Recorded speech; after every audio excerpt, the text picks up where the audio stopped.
Hey, so the reason why I'm doing this video is to actually talk about some stuff that's like really plaguing me a little bit about Abraham marrying Hagar. Hagar is a servant. She is forced into servitude. She is an Egyptian. So she believes in the resurrection. She's one with God, but she finds herself into servitude, which was odd to me. And Sarah takes this woman and says, I'm going to give you to my husband. And so she has authority over that woman's body. When she finished giving her to her husband, which is a violation of her as a woman and a servant, you gave your husband and allowed your husband to be sexually active with a woman, and you force her into marriage. You force her into sex, and then you see nothing wrong that she was raped. You see nothing wrong with the rape of that situation. That woman was raped, and then you get upset with her when she sits up there and she's in anger against you because of your care that you did to her. And then you begin to oppress her with your anger, because even though you created a tear, God begins to multiply her and expand her, because you have given her your position because you weren't patient enough to wait on God.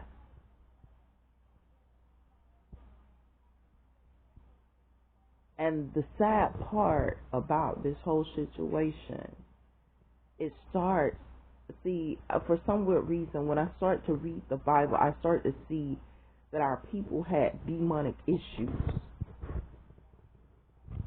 And these demonic issues stem deep and have been going on for centuries and centuries, and we're still reading of the demonic possession of our people, and the fact that they have held people against their wills, the fact that they have raped people and done things to people against their will, and then we don't understand why this is going on. The reason why it's going on is because you have done sins against people that you weren't supposed to do, servant or no servant.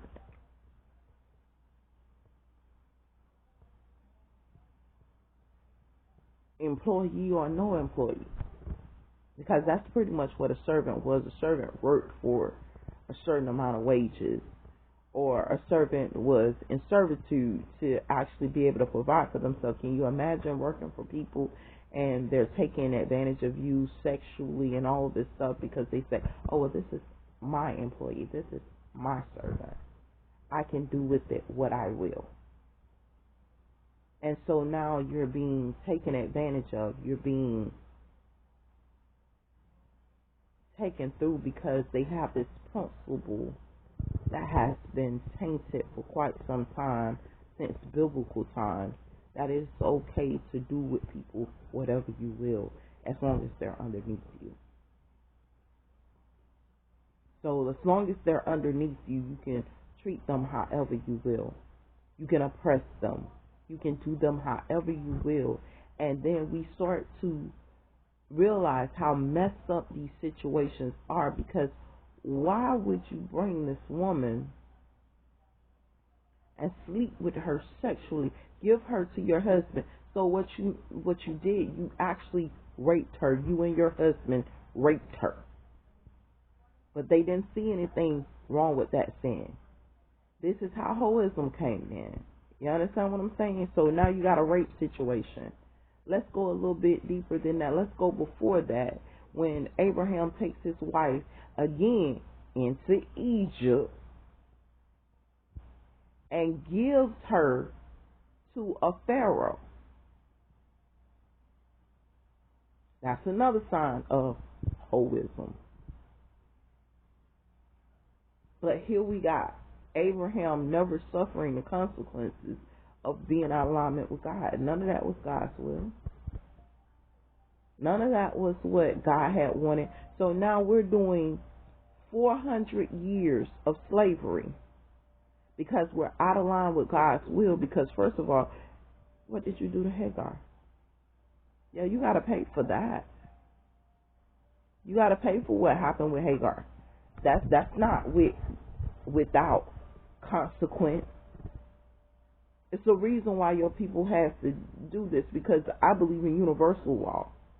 It's the reason why your people was oppressed under the Egyptians, because first of all, you wronged an Egyptian. It's the reason why. Then on top of it, remind you, back when Abraham was going through this, they still wronged them even more. Because, okay, you already did what you did to Hagar.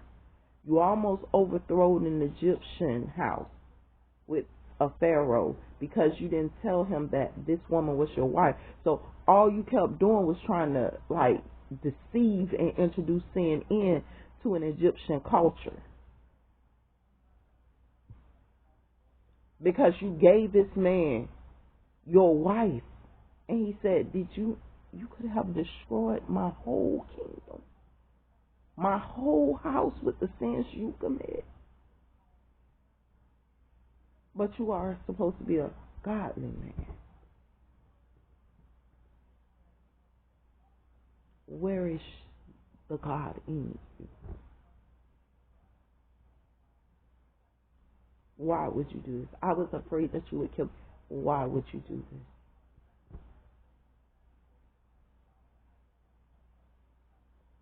And so now you have in hatred, because first of all, I worked too hard. I had to go through the shadow and the valley of death and had to be resurrected to even become a Pharaoh. And now that I have become a Pharaoh, you trying to overthrow my house. And if you don't think that there's some anger in there, do you know how many years it takes to go in that valley and come out a Pharaoh? Do you know how many years of teaching and cleansing and removing sin from your life to actually become a Pharaoh or a person of authority in these type of situations? In most of these situations, some will emerge in slavery and bondage. But as an Egyptian in the resurrection emerges in authority, having power even without having power. And there has been a few attacks on the Egyptian people by the very same people who they had enslaved. So yes, there's some deception there.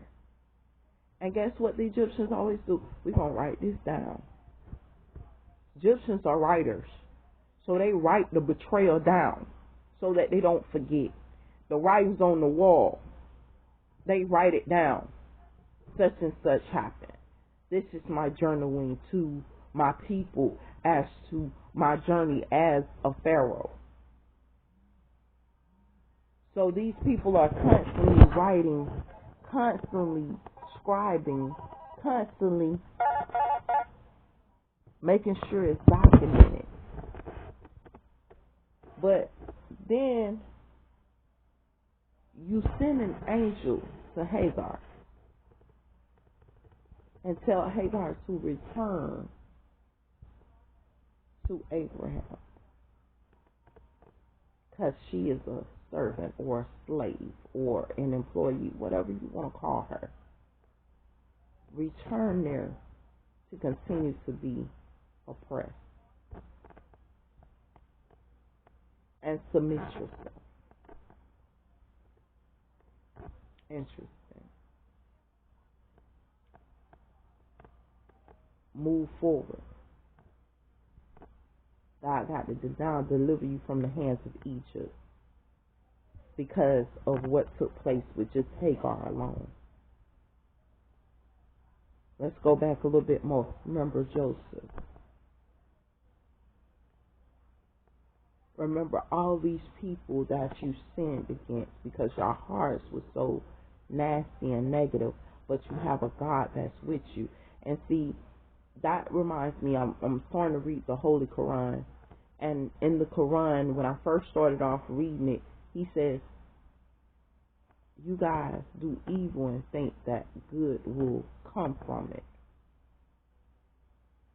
Think about it. A person steals from you because they want money. They feel that that is good came from it. But yet it's still a theft is a theft nevertheless, because had that person had the money and all you had to do was ask, they would have been able to give it unto you if they had it in abundance. But because you have stolen, you have created chaos in a place where there should not have been chaos, because now people are reluctant to be free givers. We're only suffering from what we sent out. You sent your cocks out and your crows out and all of this stuff out. At some point, they have to come home. You sent the three-eyed raven out, which witnessed the many things. At some point, they past, present, and future, the three-eyed raven witnessed. At some point, it must come home and testify to the sins against the nation and against itself.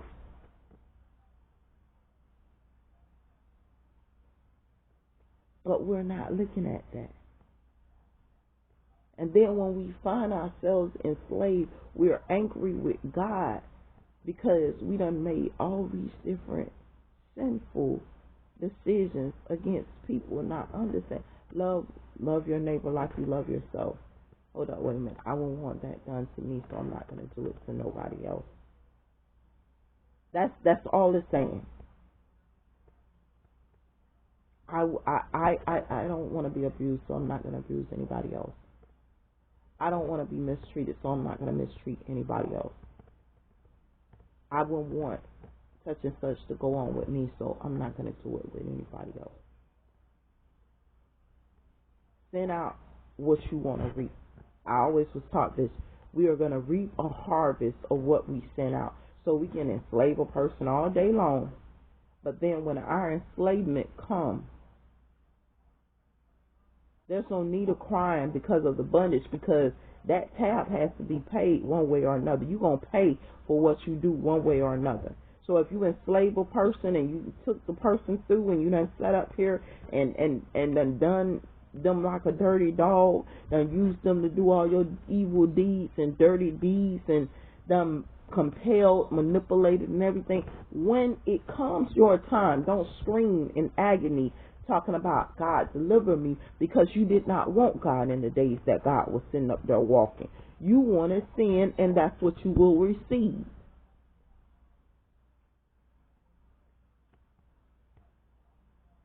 We have to stop allowing certain things to go on, because remind you, you had an Egyptian under you as a servant. Instead of you treating her appropriately, you raped her off, you and your wife. You took her innocence. And then you wonder when our daughters and our sons' innocence is removed from them, why is it removed? Because, first of all, you took another's innocence.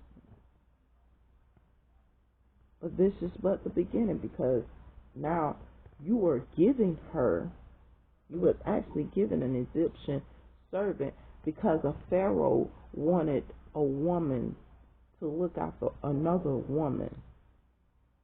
This is not the servant that you got from your husband. This is the servant you got from a Pharaoh who was deceived.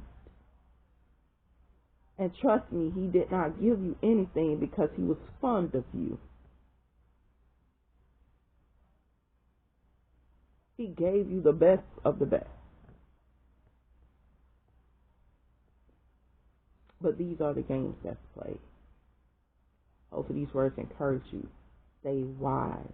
Be careful, because we're going to see people biblically that are out of alignment with God. This out of alignment with God's will and out of alignment with people comes with a suffrage. And when this suffrage comes, we can't blame anybody else but ourselves, because guess what?